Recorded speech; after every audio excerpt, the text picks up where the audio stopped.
Yeah, and from now on, I'll pump out videos every time at work, quick 2 minute clips, because Twitter only accepts like 2 20 minute clips, 2 minute clips on Twitter, so I can only make a quick like 2 minute video. I'll do maybe two videos a day, one in the main bathroom, the nice bathroom, and another one in the bathroom in the back, the shittier bathroom that for the employees, obviously. Yeah.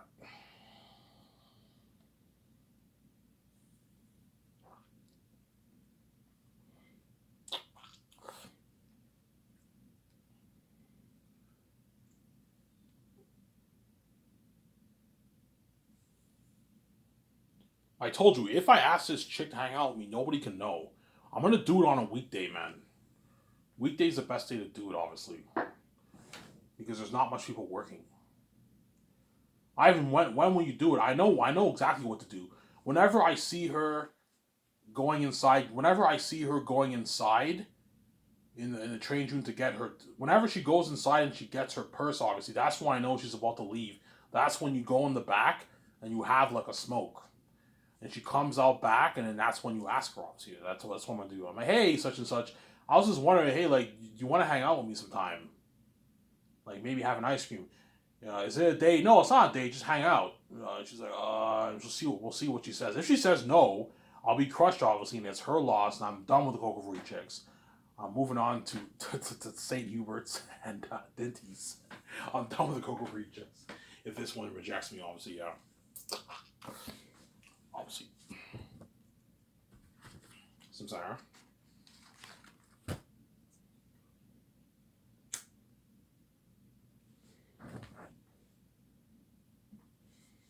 Yeah. And Emmanuel works weekends. I don't think she works weekdays anymore because she's in school. The Sage school started. Ottawa school starts in like early September, but in Quebec, Sage College starts like late August. All those waiter guys are all in school, right? Hence why they're not working weekdays anymore. They all work. They can only work weekends. But they're still making good money working like twice a week. They're still making their like 500, 600, $700 worth of tips. Yeah, it's good money for a student, right? Yeah, obviously.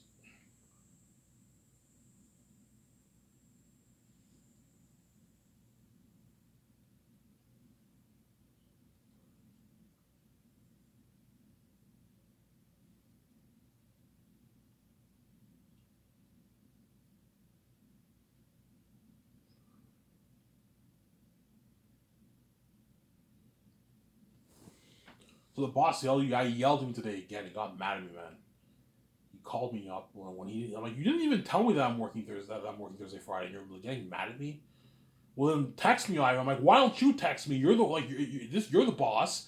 You're supposed to text me and let me know if I work or not. Yes, I'm supposed to text you obviously, but don't just put the blame on me. It's also your fault. You're supposed to let me know that I'm working Thursday, Friday. He didn't let me know. But from now on, whenever he tells me I'm off one day, I'll now text him, "Hey, am I working tomorrow?" That way, just in case, obviously.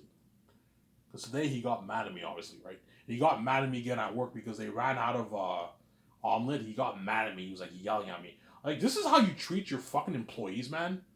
You yell at them. You know what I'm saying? Yeah, man. I would never ever yell at my team like that, man. The way he yells at me out. Like, he's pretty nice to me, obviously. The manager's a pretty nice guy. He's pretty nice to me, obviously. But sometimes he can be an ass and he's rude, man. And all the employees know, yeah, man. This guy treats Ivan like shit. He doesn't treat us any of us like that. Yeah. Why is he treated like that? Because he's jealous, obviously. I'm God's son. I have the keys. I can open my own door easily. Yes, he has a successful restaurant, but he's not me. He won't be a billionaire like me. He's making his, I don't know, 60, 70, 80K a year, 90K a year owning that restaurant, 80K a year owning that restaurant. He's living a great life, obviously, but he's not me, Sarah. He doesn't have the keys like me. He can't open his door easy like me and make his easy billions. He doesn't have his hot Wi-Fi reach. He can't live forever. He's not fresh. He can't stay young forever. He won't get the glowing beauty. He doesn't have the Gaji. He's not God's beloved son. Yeah, there you go. That's why he treats like shit because he's jealous. Duh. I can also pick up chicks easily too, obviously, right? Because that boss doesn't want me dating any chick. Obviously, he's crazy. I don't want Ivan dating any chick at home because he's crazy. That's why I'm keeping it behind closed. I don't want anybody knowing. Because I'm scared he's gonna be demonized. He's gonna start yelling at me at work. Ivan, when I tell you this, you're supposed to listen. I'm like, what do I do to you now? This guy's crazy, man. Yeah, man, he's a crazy guy. That guy. He's a pretty nice boss, obviously, but sometimes he can be a bit of an ass, man. He can be freaking rude. I'm never gonna talk to my team like that, man. I'm gonna be respectful to them. That's what my team's gonna love me. Yeah, Ivan's a fucking chill boss. He never yells at me. Will you ever yell at your team, Ivan? No, man. I'll never yell at them. I'll never yell back at them. I'm gonna be respectful to them. I'm also gonna have I'm like VJ, man. Don't be a bitch of a boss, man. Like I know you're the boss of your team, but like if your team talks back to you, just be respectful to them. Don't yell at them. Otherwise, they won't like you, man. You don't want your team not liking you, man. Otherwise, they won't like you. So I'm saying, Ivan, do you like the Coco Footy boss? I don't mind him, but he does piss me off a little bit because he yells at me all the time. He's rude, man. He's fucking rude, yeah, man. Obviously, and that's why once I'm king, I said Skysers, I'm not gonna take shit from anybody anymore. I'm done taking shit from all these people. I'm the boss now. I'm not gonna let anyone. I'm not gonna take shit from anybody. I'm the fucking boss now. Yeah, man. I'm paying everyone their salary. You know what I'm saying? Yeah. I'm the boss now. Yeah, man. So I don't know. The good for you now. When you ask the chick if she wants to hang, if she says yes, you got to do it on a weekday when there's not much people working, obviously, and nobody at Coco Footy can know. Her sister can't know. Your family can't know. Your stepfather can't know. And especially Emmanuel and that boss, they can't know because they're going to become demonized. Emmanuel can start treating that chick like shit because he's jealous, obviously, if she likes me, which she most likely does. Why don't hate me those time? Because that could have been her. Yeah, Ivan's hanging out with this fucking chick, and that could have been me. And I took Ivan for granted. I said no. I chose to play the bad girl. And Ivan. But this time I'm playing more safe. Like, for now on, whenever I eat my lunch, I'm gonna sit down in the dining area on the weekdays, and whenever she eats her lunch, I'll go and sit down and talk to her for like maybe 8 minutes. Talk to her. That way she gets more comfortable around you, and you increase your chances of her not rejecting you. I'm saying. Whereas with Emmanuel, I didn't sit down and talk to her and all stuff. I just would talk to her here and there whenever she comes bringing the dishes. And so whenever I mopped, I talked to her quite a bit. I talked to her more than enough times for her to be comfortable enough for her to say for me to ask her on a date. Obviously, I knew she was a student. I knew her name. She told me how long she worked there for. Yeah, sincere. It's funny because the other chick obviously, I remember last weekend obviously I saw all the waiters are all sitting down and she was sitting alone. And you see all the waiters are all speaking French, and she's sitting in the other table because she's not French, she's English like me, obviously. I think she understands a tiny little bit of French like me, obviously, but she's English like me. I'm not French, I'm English, man. Are you bilingual, Ivan? No, I'm not bilingual. I only speak one language pretty much. I speak a little bit of French, but like I'm not bilingual. I don't understand both English and French. Sincere. I speak fluent English. I speak a little bit of French, so I'm not bilingual. Means you're fluent in English and French. You're fluent in both languages. That's what bilingual means. I'm not fluent in French. I only speak a little bit of French, Sarah. I understand enough to say a few things to the French people, but I can't hang out with French people and have conversations. I can't do that. I won't understand half. I won't understand like 95% of what you're saying. I understand maybe 5% of what you're saying, but not 95%. I don't know. I have a clue what you're talking about because I'm not French. I'm English. Don't hate me. I'm saying yeah. You saw the chick she was sitting down. She's eating her lunch, obviously, and you saw like Emmanuel and all the other waitresses are eating, and they're all speaking French, and she's eating alone and what in the table, obviously. You know what I'm saying? Because she's not French. The chick is English like me. It's actually funny. I'm saying, yeah, fuck the French. Don't hate me, guys. Fucking Frenchies. So what the hell? Fucking Frenchies. Tu parles! I'm saying, oh my god, shut up. Oh my god. That's the one thing I miss about working in Ottawa. Because in Ottawa, everyone speaks English, right? You know what I'm saying? I work at Coco Footy. Everyone's always speaking French. It's fucking annoying. But there are a few people there who are bilingual, though. The one older guy, he's bilingual. There's another guy, he has long hair, he's bilingual. And most of the Coco Frutti employees, they speak English, but I don't know if they're fluent in English. They speak very good English, but they might not be 100% fluent. Fluent means you understand it, like you understand like 100% of English. Whereas there's some people who speak fluent French, but they understand good English, but they're not really bilingual. So I'm saying, like Emmanuel's not bilingual. She speaks French and she speaks good English, but she's not bilingual. You can tell sometimes when she speaks, she struggles with some of the English words, but she speaks good English. That's my point, Sarah. The Coco Frutti boss, he's not bilingual. He speaks fluent Arabic. He speaks his language. He speaks his language and he speaks fluent French. He speaks not bad English. His English is not that good. Don't hate him. I'm saying, yeah. Ivan, go do them up. What you're supposed to put over here, everything fall down. Yeah, his English is not the greatest, obviously. But you understand it's not bad. His English is not bad. It's not bad, Samsara. Yeah. Yeah, Ivan. Emmanuel can't know if you ask this chick on a date in a good, like, I don't know, 3 weeks from now. Yeah, she can't know. If she says yes, I'm gonna be happy. Oh my god, I did it. Oh my god, I got her number down, and I'm not gonna let you guys know. I'm gonna keep it to myself, obviously. Holy shit, I'm actually gonna hang out with this chick. And I text her, she texts me back, son. Keep it behind closed doors. Emmanuel cannot know, man. And that's Ivan's journey to becoming a bad boy. Yeah. Yeah. Ivan, will you still go for shit at St. Hubert's? Yes. As that chick is guaranteed seeing other men. She's an attractive chick, guaranteed she's seeing other men. I'm gonna see other women too. Explore my options, obviously.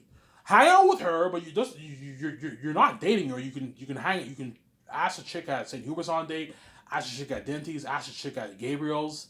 Before you know it, I'm hanging out with like two, three chicks. I'm a bad boy now. I'm losing the weight. I'm growing my dreads. I got my teeth clean. I got my bike license. I was saying Ivan's becoming a bad boy. Yeah, man. Usually, Ivan, please don't do this. Don't lose this weight. You're going to track all the cash just like you would track all those animals in Hollywood. You're fit. Yeah, because the difference between me and VJ had it all. She knows what it's like to be rich. She knows what it's like to travel around the world. She knows what it's like to make out with a guy. She knows what it's like to have boyfriends, to have her sex and all stuff. You know what I'm saying? She knows what it's like to what? To be fit. She's been fit her whole life. Obviously.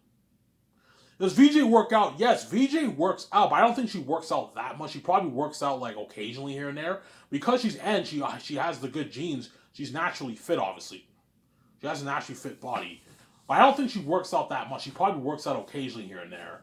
But she's naturally fit because she has the God gene, obviously, the goddess gene. Whereas me, my whole life I've been average size or fat, my adult life. Because I'm God, I have a natural fit body. I'm not kidding around. Like whenever I take off my shirt and I see my, even though I'm fat, I can tell I have the muscle already built in. If I get down to 190, my body will look nice without me even working out. I'll look good because I have the God gene. I have the perfect gene, obviously. I have the good gene. Don't hate me. I'm saying, yeah. Sarah. That's my point, obviously. I have the good genes.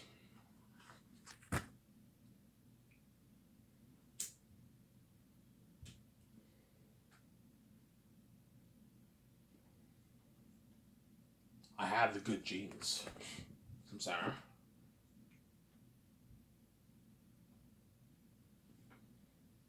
Yeah. Up on this topic now. Yeah, bye, Emmanuel. You get what you fucking deserve. Even though I like you a lot, and I'm saying you're a sweetheart, you're very nice. You're gonna get what you deserve, man. You fucking rejected me, hence why. It's your loss. Don't hate me. I'm saying. Now I'll talk about SkySource. Sarah.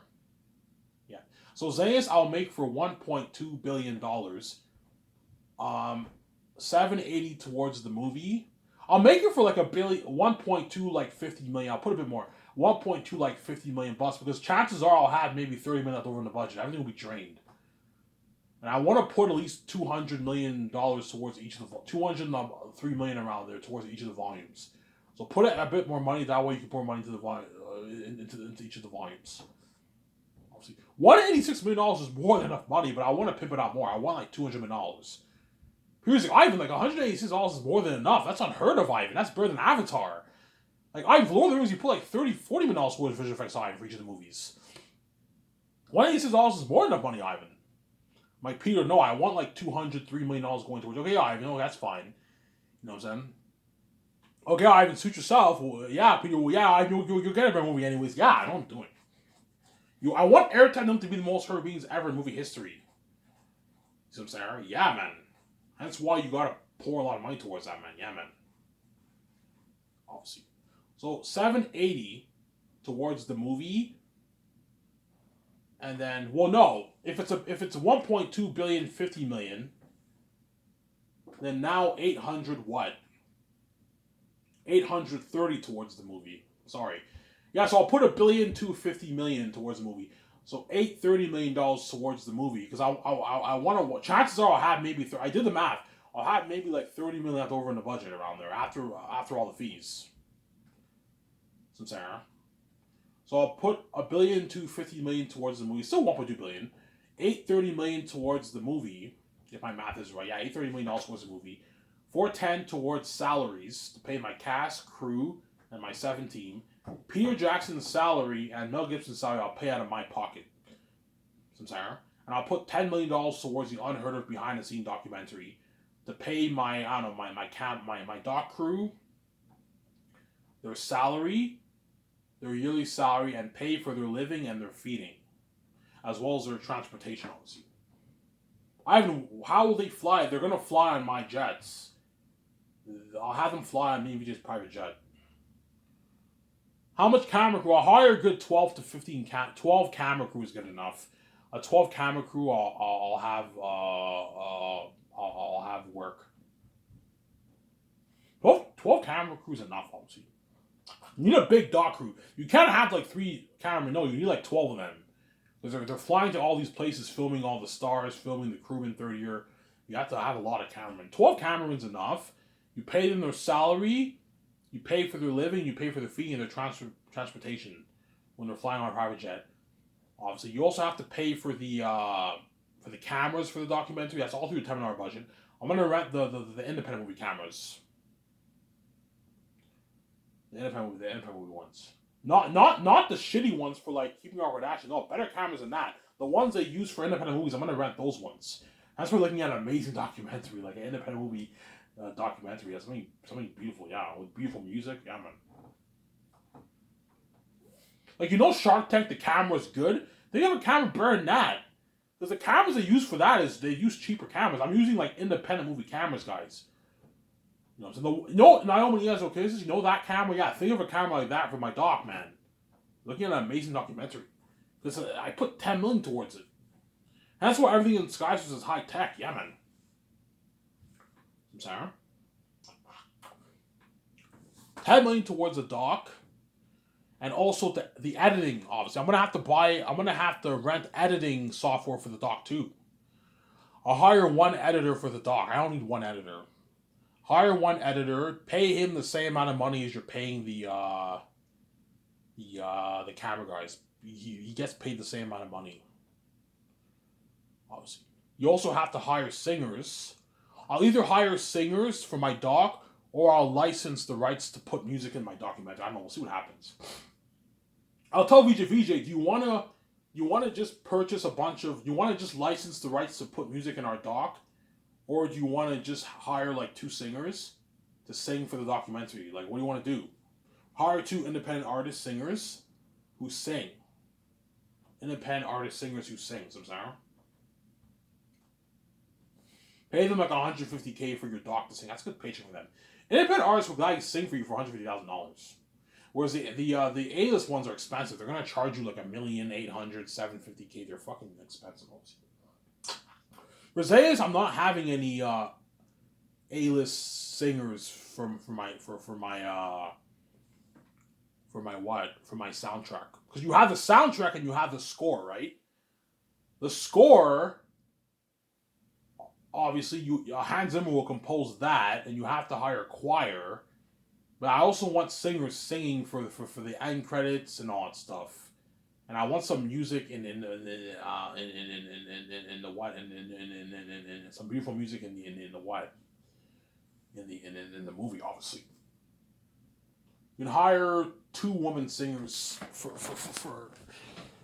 Xanas. Pay them like $250K to sing. To have them compose a good maybe 6 songs. Pay them $200,000. That's good enough. $200,000 to sing for your movie. That's good. Hey, compose a good like 7, 8 songs. I'll pay you $200K for it. That's a good deal for you. And Hans Zimmer will compose my score. Because either you have Howard Shore like somebody else Hans Zimmer's a guy. He did Lion King. I think he's gonna compose a good Hans Zimmer with Ivan. Do you want an African theme for the Zanian theme? No, the Zanians are not black. They're mixed. They're different races. You have black people, you have white people, you have Arab people, you have Chinese people. Different races. It makes the story more unique. Samsara, I know what I'm doing. Samsara. It makes the story more unique. Obviously. I mean, Hans Zimmer, I want you to compose a better score than Howard Shore. I have no worry about it. He composes a better score than Howard Shore. That's Lord of the Rings. Yeah, because Howard Shore probably got paid a couple $100,000 for Lord of the Rings. Maybe $350K he got paid for that. He composed an amazing score. I'm paying Hans Zimmer his millions, like $2.7 million to compose a score. I'm giving him royalties too. I'm giving him like 5.5 million royalties for the movie. That way he works harder for me and he composes a better score for you. Because he's big, give him royalties for your movie. Obviously. He also gets his $250K for the merch because he composed my score. Because he composed my score, you can give him royalties, $250K royalties for life until he passes away. Or all the releases. That's a good deal for Hans Zimmer. And I'll probably have him for The Great Escape too. Samsara? What if you do The Matrix? Will you have Hans Zimmer? Maybe. We'll see. But if I do The Great Escape, I'll have Hans Zimmer compose that too. But for Their Unique, he's not good for Their Unique. He'll bet, oh, I'm going to do your romance song. I'm like, no, you're not good for Their Unique, Hans Zimmer. You know what I'm saying? Yeah. So that's my structure for my budget for my Zayas movie. So Peter Jackson will get my top 2 candidates to direct my movie. I'll pay Peter his 85 million Canadian, which is like 100 million New Zealand money. 85 million base for the 5 years of Xanas. That's a good deal for him. So 5 years of work, you get your 85 million or 100 million New Zealand money. $100 million is a nice paycheck for 5 years of work. So I'm saying, for Peter, he'll get like, I don't know, 57 million after taxes and his agent. 56, 57 million after taxes and his agent around there. That check. And I'll give him $425 million of the box office. What about 600? I'm like, Peter, man, stop being greedy. I'm not going to give you more money, man. I want to pick a chunk of that, man. I want like double that. I'm like, Peter, no. I'm not going to pay you $1 billion. You greedy fucking pig. No. 600 million Canadian is good enough. And I'll give you $90 million of the merch. What about the game? Can I get that? That's like $50 million of that. I'm like, Peter, no. You're not getting squaw off the game. You're not involved in the game. You're not getting squaw off the game. The movie... You're building my billion-dollar empire for the movie, but you're not building the game empire. You're not involved in the game. You're not getting squaw off the game. That money only goes to Amazon. They get their 20%. It goes to me, VJ. And you're not getting squaw off the game. His agent will try to get a piece of the game. Peter's not getting squaw off the game, man. He only gets money off the merch and the movie. Samsara, that's it. What about $100 million in the merch? I'm like, no, Peter, $90 million is my final offer. I'm not going to be hiring this. I raised your amount a little bit. That way you make your 600 million Canadian. 85 million base, $90 million for the for the merch, and $425 million for the box office receipts, royalties for the movie. That's a 600 million Canadian deal. That's a massive contract. This is double you made for Lord of the Rings, biggest contract ever for director, which is a 745 massive $1 million deal in New Zealand money. So you're walking away, Peter, with $400+ million in your bank after taxes after 5 years of work. $400 million in your bank after tax after 5 years of work is a lot of money, Peter. You're just greedy. Because he wants more. He wants like $600 million in his bank because he's greedy. I was like, Peter, I'm not going to pay you more money. What about all that? Peter, man, you're blind where you greed. Stop being greedy. I'm not going to give all the money to you, man. You fucking greedy pig.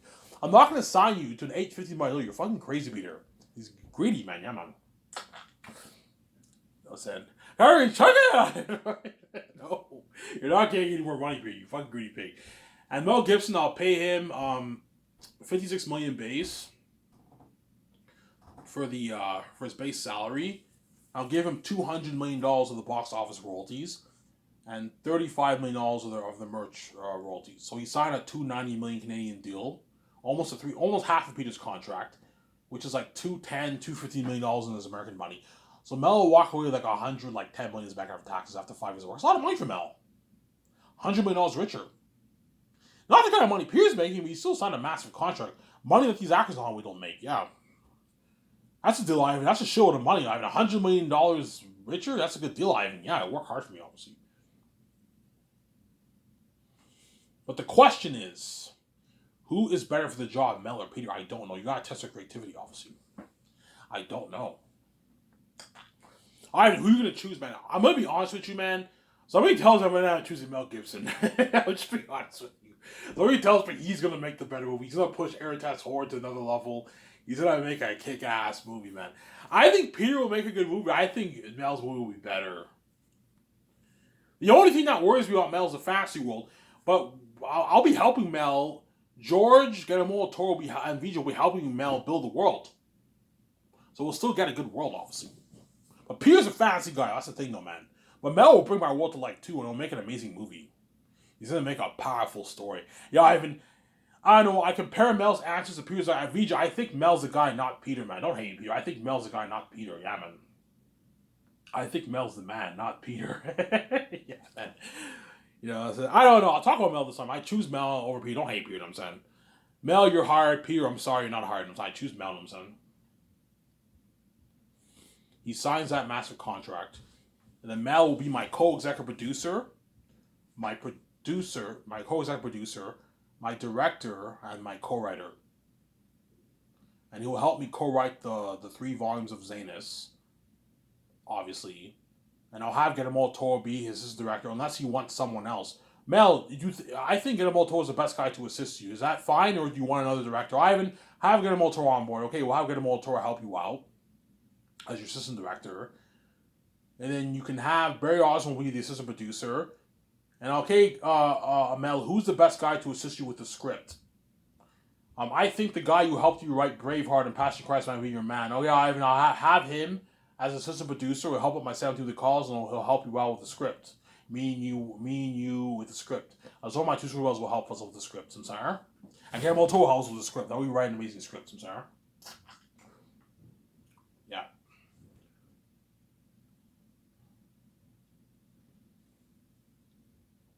I can't wait for this movie.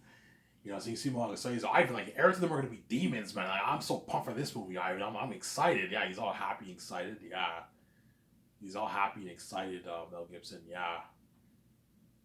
You know what I'm saying? Yeah, man. You know what I'm saying? He makes an amazing movie. Mel, you have to take your notes, man. Every time you do the concert, you got to go to your hotel room.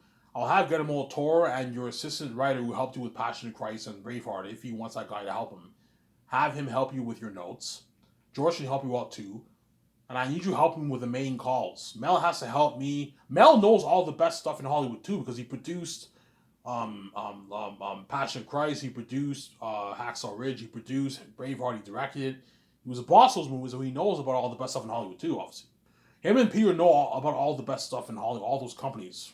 I know all the best cameras, everything. Okay, Mel, what's the best camera in Hollywood? I'm thinking of getting the film IMAX. I want the IMAX experience. You want to film in IMAX, Ivan? Yeah, in IMAX.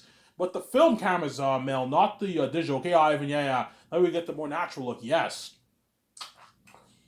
Obviously. But I'm gonna mix I'm gonna mix the practical, unheard of set building with the unheard of visual effects going towards the movie. So Ivan, what do you want to rule out? I'm thinking something like this Chromecast picture here. You see this mist? You see those trees? You see the sunset? I'm thinking something like this for the world. Mel's like, that's beautiful, Ivan. I'm thinking something like this for the southern mountains of Gilead. The green mossy mountains. Yeah. You see how that looks super, super amazing, but looks natural? Yeah, I'm thinking something like that for my world. Look at a beautiful world. Yeah, man. Some Sarah. Looking at a beautiful world, man. A beautiful world. Yeah, man.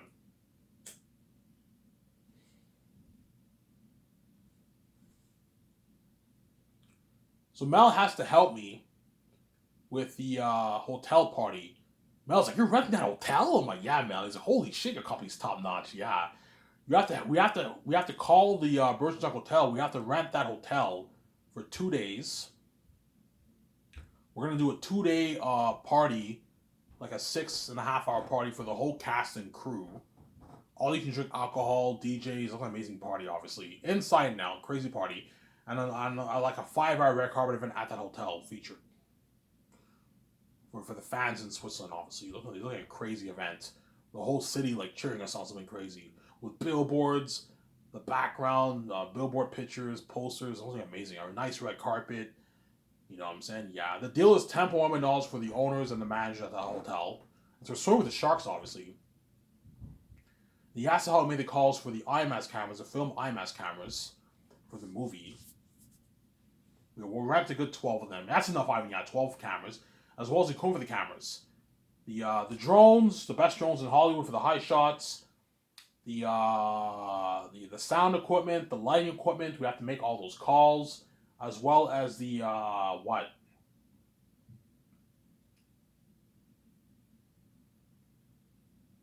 Yeah, the lighting equipment, the sound equipment. As we also have to update the cameras for focus and sound. Yeah, you have to help me with the visual effects technology. If you want to get the best high tech stuff for the movie, like really pimp it out, it'll cost me tens of millions, probably $30 to $40 million in costs. I guarantee you Hollywood pays a good maybe $5-6 million for that. I'm gonna probably pour like $30-40 million towards it. And that's why I want to put a bit more towards the movie because let's say it costs me $40 million to get the best high tech, the best high tech, the best high tech stuff for the visual effects for all the departments. Obviously, that's $40 million on the budget. I have $60 million left over towards visual effects. I'll probably have $30 million left over in the budget. So 560 plus what? Plus 30 is 590. But I need some money to fly all the cast and crew to Switzerland. You see what I'm saying? I have to pay Peter's bones. That's why I'm gonna put a good like $50 million towards the movie. That way I can bring it back up to 600 minus the $40 million that went towards buying all the high tech visual effects technology equipment for the departments. Because I want like 200, like 3 million around there going towards each of the volumes. Not 186, no, like 203 miles going towards each of the volumes. I know what I'm doing. The Mel has to help me with the costumes, armor, and weapons and machines for the mask. We get the best stuff. Rent the best stuff. Buy some of the stuff. Rent some of the stuff, obviously. The machines for the mask we rent. The fabric for the clothing we buy. The machines for custom making the clothing, the sewing machines, that's what we rent. The tools for creating all the armor for the extras and all demonic characters, we have to buy that. So I'm saying, so we're renting some stuff, we're buying stuff. That's my point. Show my camera.